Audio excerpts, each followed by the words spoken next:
a client that I was working with, and unfortunately, he was a ghosting boss. He was one of the worst ghosting bosses I'd ever kind of worked with. Wow. And I couldn't quite get him to unghost. This was a particular thing that drove his team crazy. They would send him emails asking for him to make a decision. He had a history of responding to emails 6 weeks after the email. Not 6 hours, not 6 days, 6 weeks. So they would say they wouldn't hear from him, and so they would just make a decision to move forward. Yeah. And then another decision on top of that, another decision on top of that. Then he would respond back 6 weeks later and undo the first decision. And so they'd have to undo everything and start all over again.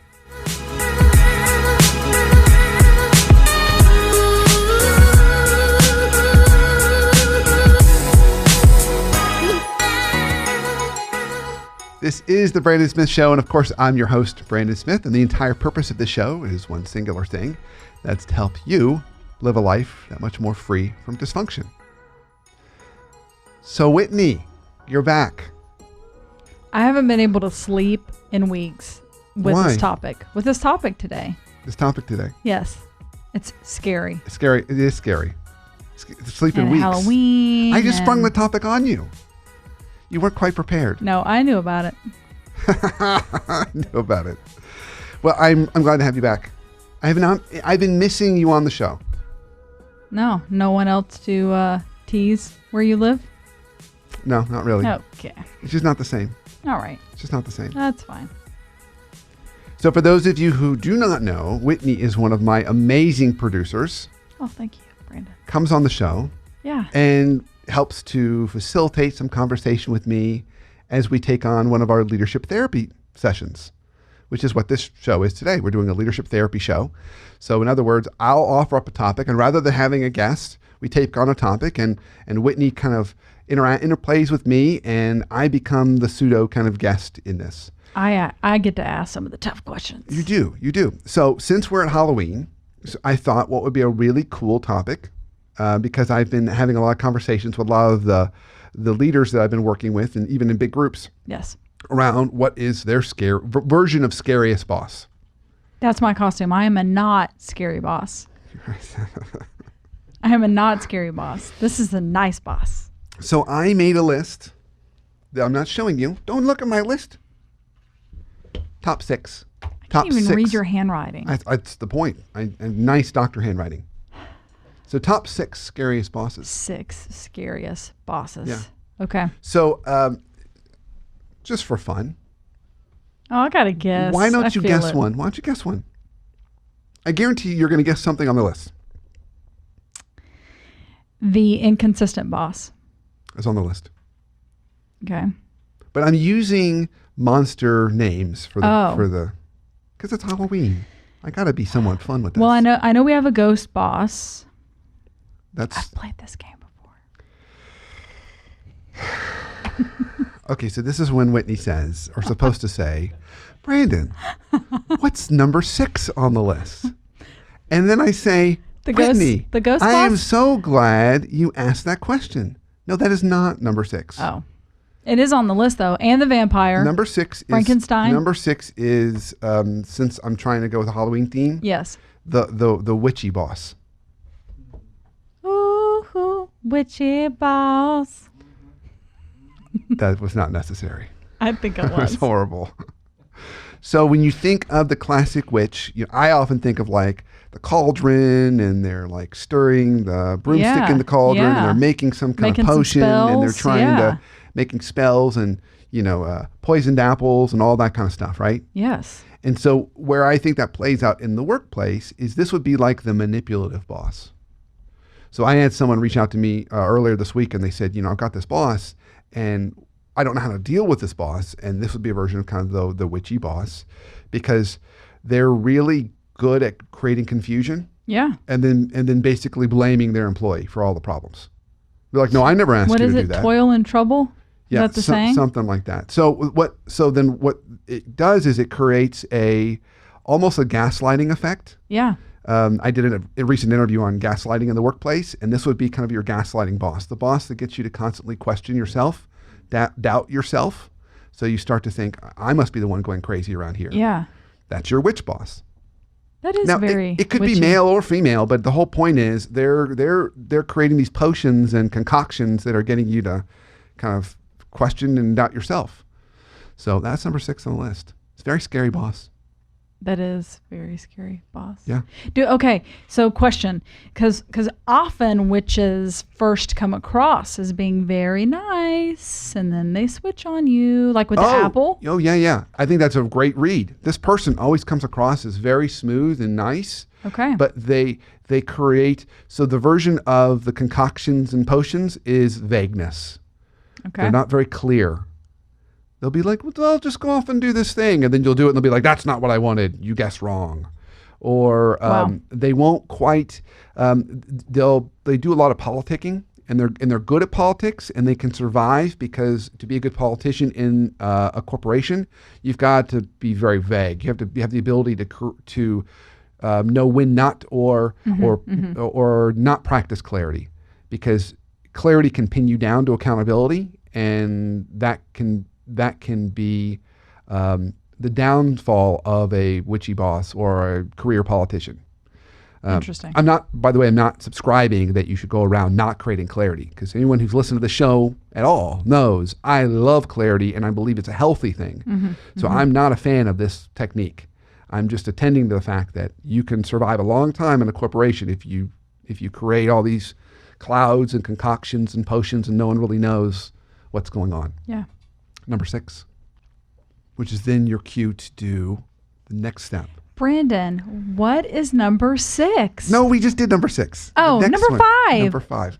You said number 6. I know. I said that was number 6. I can't count backwards. Number 5. Number 5. Ghost Boss, which you guessed. Okay, I wasn't far off. No, that was 'Cause I said that one number 5, first. Ghost Boss. So I'm now, rather than me talk about that, what does it mean to you? Because you're going to get it right out of the gate. They are never there. You cannot find them when you need them. No text, no email, no call. They come in when they want to, go out when they want to, or maybe never at all. That rhymed. Did you play it that way? I did not. That was pretty smooth. Thank you. You're right. You can't find them. You can't find them when you need to make a decision. Similar kind of to the witch boss in that that vagueness can be hard to pin them down. So you're not like really sure where are they or what are they doing. I had an organization I was working with several years ago, and this particular boss in this group was the picture of this ghost boss. Okay. When employees of this team actually counted up the number of hours that this particular leader was in the office or available, 50% of the time in the year. So the other 50%, they would say like, oh, I'm working remotely. And they would go like to another city and just be on vacation. Okay. Or they would say, oh, I'm going to go to this conference. And they would get like the organization to pay for the conference, but then they actually wouldn't show up to the conference. Ooh. They would just fly to that city and enjoy themselves. And so the people on the team could never make a decision because they needed this leader's sign off, and it really caused issues. And then the leader would come in and then get really involved and then go off and disappear. So it was this very kind of herky-jerky thing. But the ghost boss, very hard to find the ghost boss. So would it be accurate to say that that team could see right through? Why? I need like the little symbol, like ba-boom ching, like when it's like something that indicates really cheesy. And I should have it every time you're on the show. I have a lot of those. That's good. That was good though.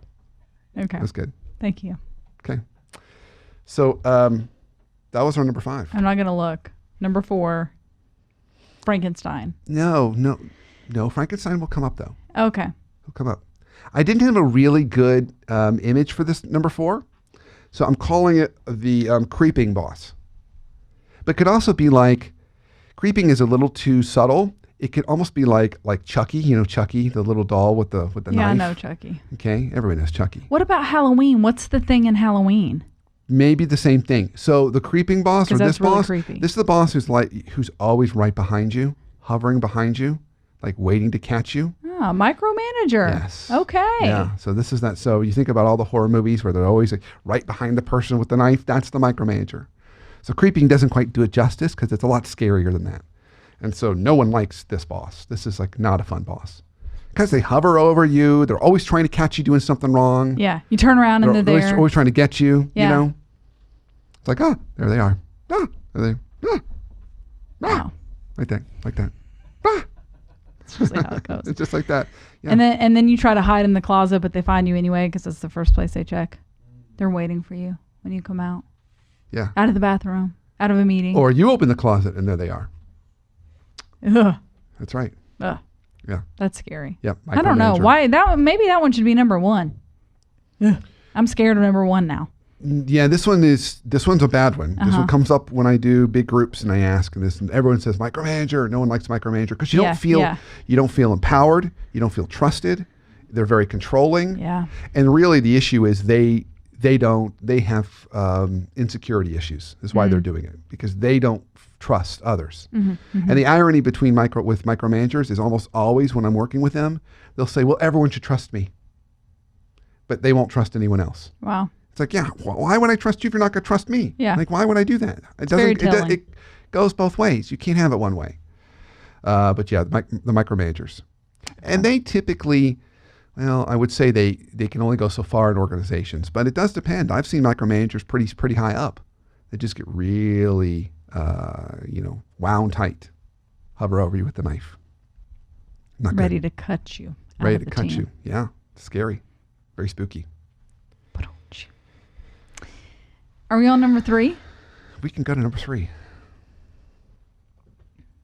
Are there like gremlins in this tale? Ghouls? Vampires. Vampires are in this tale. You got vampire. Okay. Vampire. So the vampire boss is an interesting hybrid because there's 2 things that are true about the vampire boss. So first, when you think about vampires and vampire movies, there's a certain level of narcissism with a vampire that's more true than probably any other monster or typical scary kind of, because they want to be seen. They want everyone to know they're there. Yes. Right? And they want followers, right? Yes. And they create these followers that just worship them, right? Mm-hmm. So this is the... my mind literally went to Twilight. When the Edward was all sparkle. I'm sorry. That's what he wanted to be seen. It's very true. They're very true. And then Interview with a Vampire. Yes. Pretty vampires.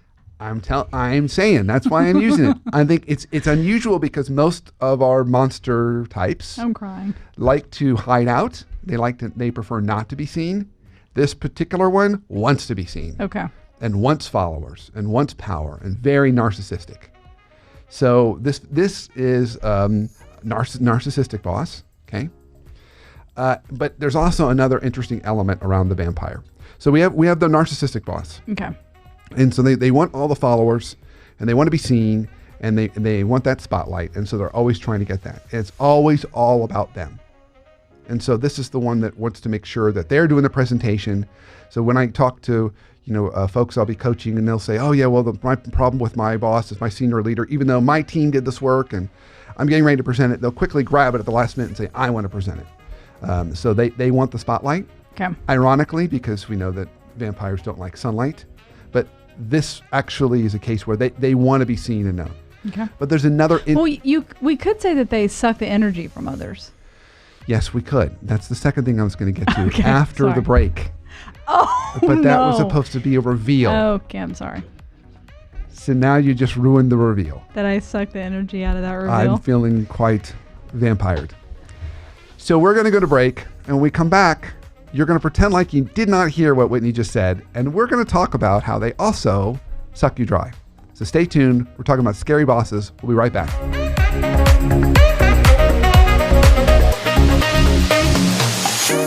I don't deny there's some strange evolutionary process going on, but mankind won't be destroyed. We're back. Here's your coaching minute for the week, presented to you by the Leadership Foundry. Dysfunction in the workplace, it's a pervasive problem. Here's a simple tip to eliminate dysfunction, both in your team, but even in the environments around you. Clarify your team members' roles, goals, and responsibilities. So just spend some time thinking about, does all of my team know Does each of them know what their role is, what the goals are of the team, and their responsibilities? If the answer is yes, you right there eliminate 50% of all the dysfunction that could come up in your team. If the answer is no, think about how you could do that better. When we don't do that, one of two things happens. Either people overlap work and they step on each other's toes, or you have one person carrying much bigger load while a couple other people are hanging out not doing near as much work. It's one of the big problems in the nonprofit world is a lack of clarity around roles, goals, and responsibilities. So focus on those three things, and I promise you, not only will you eliminate dysfunction, it's going to make your workplace that much more enjoyable.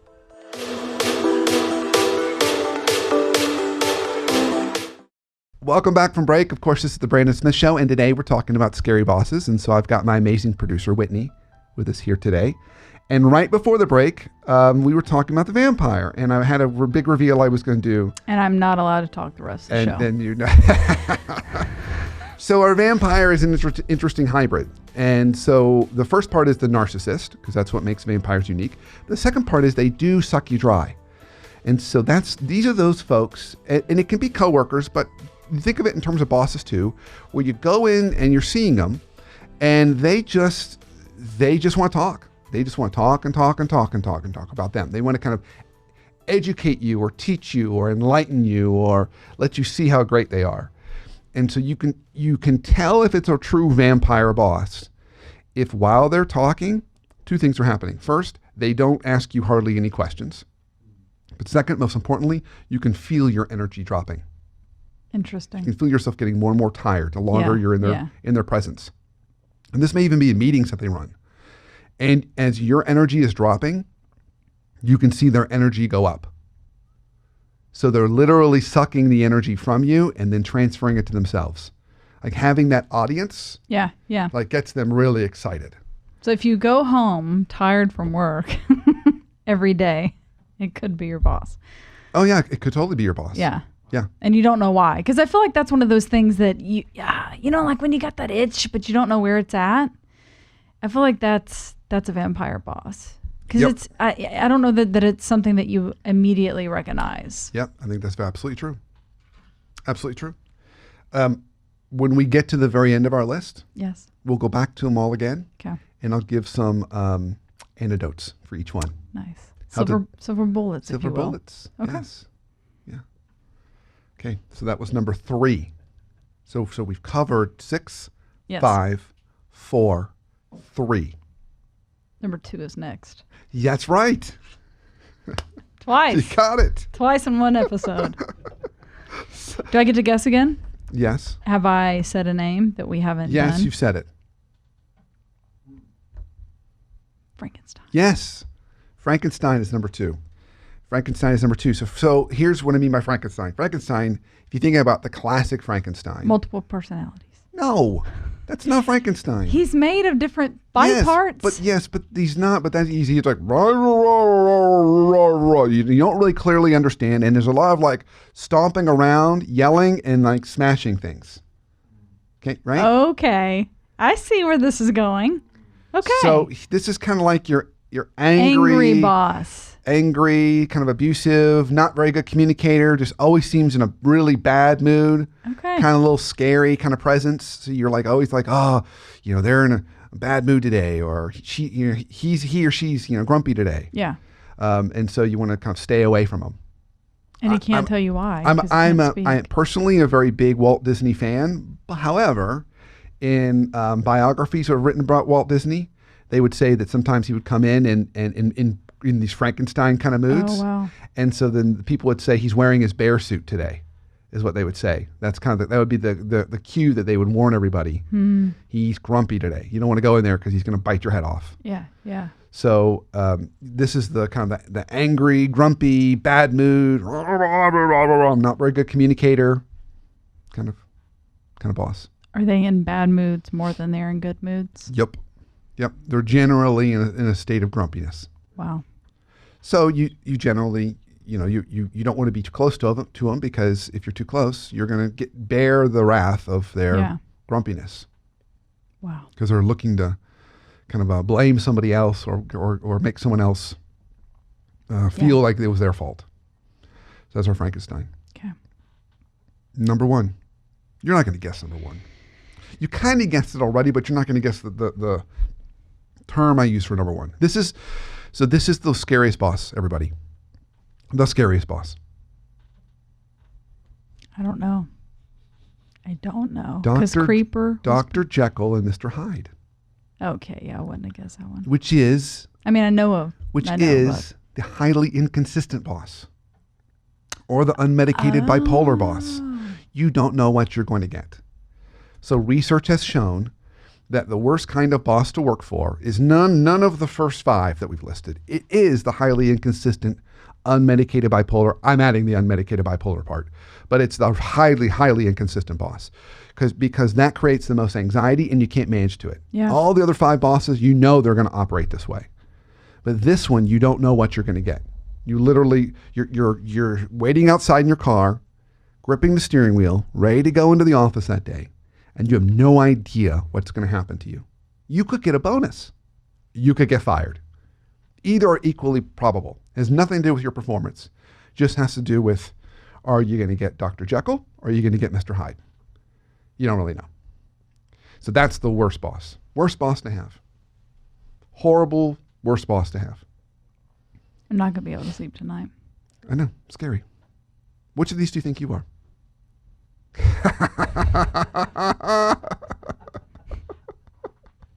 Oh, she went quiet. Folks, I got her quiet. I got her quiet. And the princess, not listed on that list. Oh, you're the princess, not listed on the list. Got it. Okay. You just keep on going with that. Delusional boss is a runner-up. Are we still like, is this recording? This is recording. Yes, it's live and it's... I'm going to walk out on you. You can do that. That would make for interesting Or show. maybe disappear. You like could. A ghost. You could. So I want to real quick, because I think everyone kind of got the idea and spirit of my list.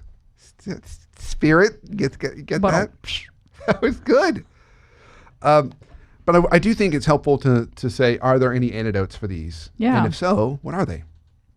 So let me kind of run through those real quick because we got just enough time for it. Witchy boss, number 6. Nice memory. Good job. So witchy boss. So this is the boss that's going to create chaos and confusion. They like smoke and mirrors, okay? Because they can live in that. And they can then wait till things play out and then blame people. So it prevents them from being accountable. So if that's your boss, and it's very possible could be, because this kind of boss can go pretty high in very large corporations where there's a lot of politics. Okay. Because smoke and mirrors can be be an effective tool in playing politics. They put spells on everyone. They do. So your antidote is you must be laser focused on driving clarity. So you get them to be crystal clear. So exactly what? Crystal clear. Oh, that's nice. That's another one. Yeah, Very crystal nice. clear. So you want to really drive that home with them. Okay. So if they say, well, we'd like it kind of like this. Okay, exactly what do you mean by this? And even present, so you want to get them to be really clear on a deadline, exactly what they want it to look like, maybe the purpose of things.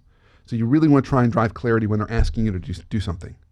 So I'm thinking one of the better ways to do this is via email, not when you're sitting in the office verbally. Like sit in the office, verbally meet, but then have them follow up by email. So if it was between email or verbal, what the right answer is yes. Okay. So you want to do both. So you want to do verbal and then you want to follow up with an email. Okay. Here's what I heard you say. Yes. Okay. Yeah. Because I could be like, oh, I didn't say that. Exactly. Okay. So so glad we got to have that conversation. I just want to summarize my kind of key takeaways from that, and here's what I'm going to work on. So you don't do it like CYA kind of thing, but you don't want it to feel that way, but that's kind of what you're doing. So you're putting in writing. So they can't come back and say, oh, I didn't say that. Yeah. That's not what I meant, because you're giving that to them. And if they say, well, I don't know, just use your best judgment. Don't allow that to happen. Present them something for them to react to. Okay. Do you want it more like this or this? Which one do you prefer? So you want to force clarity. That is preventing them from creating concoctions and spells. And for you, it's going to help you because it'll allow you to not guess and also not get blamed for things they didn't like. Because in political environments, what they'll do is when they get pressured for something, they'll say, well, it's not my fault. They didn't, and then they'll kick it downstream. Yeah. They're good at kind of being able to blame others. They use this to blame others and not be held accountable. So that's our number 6. Number 5 was our ghosting boss. So the ghosting boss is the one you can't find. It's a similar kind of technique where you want to drive clarity because they're off hiding somewhere. Yeah. So you basically want to say, you want to do 2 things. First, you want to say, how is the best way for me to reach you? Is it via phone? Is it via email? Is it via text? Is it via instant message? What is it? How do you want me to reach you if I need something that's an emergency? Okay, so you want them to clearly state that. Okay. So you can try and kind of make them appear, okay? And the other element around this is you need to be able to say, okay, if I can't find you, how do you want me to approach these decisions? So you want to make them to clearly state that so then you can just make a decision if they're not around. And move forward. And move forward. Life, yeah. I had a client that I was working with, and unfortunately, he was a ghosting boss. He was one of the worst ghosting bosses I'd ever kind of worked with. Wow. And I couldn't quite get him to unghost. This was a particular thing that drove his team crazy. They would send him emails asking for him to make a decision. He had a history of responding to emails 6 weeks after the email. Not 6 hours, not 6 days, 6 weeks. So they would say they wouldn't hear from him, and so they would just make a decision to move forward. Yeah. And then another decision on top of that, another decision on top of that. Then he would respond back 6 weeks later and undo the first decision. And so they'd have to undo everything and start all over again. So you've got to be able to create a decision-making kind of approach. Like, how should we make this decision? Wow. So that's our ghosting boss. Number 4 was the creeping boss, the micromanager, who hovers behind you with the knife. So you got to be able to kind of confront them. So turn around and confront them and say, okay, I want to make sure we have a trusting relationship. What do you need from me so you feel like you can trust me? So I feel empowered, because right now I don't. And if you don't feel like you can get there, that's okay. You need to let me know, because I need to go look for other opportunities. Yeah. So you need to kind of call them out, like, I see you there and I see the knife. Okay, let's don't do this. Yeah. And now, ways you can help alleviate some of that kind of hovering of a micromanager is proactively provide regular updates. So in the absence of communication, people assume the worst kind of thing. This is to the nth degree with a micromanager. Okay. Our creeping bosses. They are like super freaked out by absence of communication. So that's why they hover. What would that look like? Every Friday, you send them an email with a couple of bullets and say, here's what I accomplished this week. Here's what I'm working on next week. You're proactively providing them updates. And even think about that as a leader. Wouldn't it be great to be able to receive those? You can be like, oh, this is really helpful. I can see kind of what my team's working on. Yeah. Gives me a good status update. So I know what they're working on, so I don't need to ask, because I know what they're working on. But if I don't hear anything, I may want to get involved. So you kind of fend them off by proactively, letting them know what's going on. Yeah, yeah. Okay, so that's number 4. Number 3 is our vampire boss. This one, drink extra electrolytes. It's funny. The first 3 we talked about, you can kind of alleviate those. Yeah, you're just now hitting me. The first 3 you can kind of alleviate those. The remaining 3, it's more about protecting yourself. Okay. You're not going to fix a vampire. You're not going to get them to not suck energy out of you or not be a narcissist. I did think of this when we were going through and you hit number 1. I mean, I know you're going to get there, but that. Can we wait? Can we do it the way? I'm scared. Do you want to just ruin the whole thing? I don't know how to handle those. Okay, vampire boss, vampire. You're like I think you're like one step ahead of me on this show. I just think you're on it today.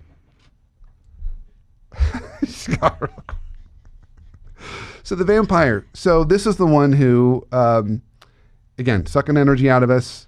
I wear turtlenecks. It's just not getting to this. Yeah, you could wear turtlenecks. So here's the equivalent of wearing turtlenecks.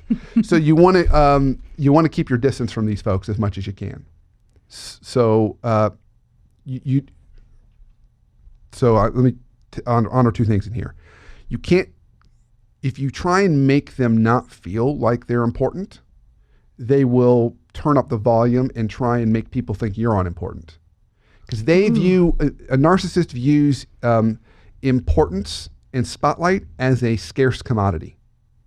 So either they get it or you get it. If they think you're getting it, then they're going to badmouth you and try and discredit you to make themselves look better. Two people can't share the spotlight. Two big vampires don't exist. If you think about vampire movies, it's never like, oh, there's a king and a queen. No, there's not. It's always like a queen or a king. I mean, there's always one. Right. It's always one. So you need to make sure you're like, oh yeah, you're great. Kind of give them a little bit of kudos so they don't feel threatened, and then keep your distance so you don't get bitten. So what that means is you're going to go into a meeting with one, set a hard stop. Say, I got to get out of here in 10 minutes or whatever happens to be. Really keep your distance. Try not to interact with them closely. So that's our vampire. Wow. Frankenstein is very similar. We want to keep our distance because Frankenstein's just going to come around and kind of grumble and grouse. And, we want to make sure that we're not too close because we're going to get in trouble. The trick about the Frankenstein, which makes it a little bit harder, is because while it'd be great to drive clarity on exactly what they want or need or expect, it's very hard to get them to articulate it. So they're not particularly good communicators, and they're kind of angry, kind of abusive types. So you want to try and learn from the people who seem to be good at keeping them happy, and even use those handlers to kind of help you. But you want to keep your distance and really learn from the people who've been kind of good at this. And finally, our number one, the Dr. Jekyll, Mr. Hyde, the inconsistent boss. Get out of there. I knew you were going to say Just kind of get out of there. You're never going to be able to manage this person. You're never going to be able to quite make it work. Your best strategy is to look for a healthier boss. There's no way to really manage that one. That one I've now figured out an antidote for. And I don't think researchers have either. So that's the one that you really want to get out of there. The nearest exit out of that haunted house. Nearest exit. Yeah. Okay, so we are out of time. Thank you, Whitney. Thank you for hanging out with me on this Halloween episode. It was scary. It was scary. We made it through. We made it through. We made it through in one piece. Barely. It was touch and go there for a minute. At the very end. And what's also scary is when I tend to close the show, because this is when it could really go south. Isaac's laughing. So it's that time. There were so many things I could have said, but I'm just gonna. So thank you for listening and watching. Continue to keep up the fight every week as we try and eliminate workplace dysfunction and dysfunction in general. And so if you haven't subscribed on iTunes, please do rate and review the show. That's how folks find us and we grow our tribe. And if you haven't checked out my newly updated and revised Workplace Therapist website, check it out. Google the Workplace Therapist or just go to www.theworkplacetherapist.com. And that's where you can find episodes from the podcast, all the blogs, the workplace happiness workbooks, as well as other articles and resources that are there for you just to make your workplace and life better. So check it out.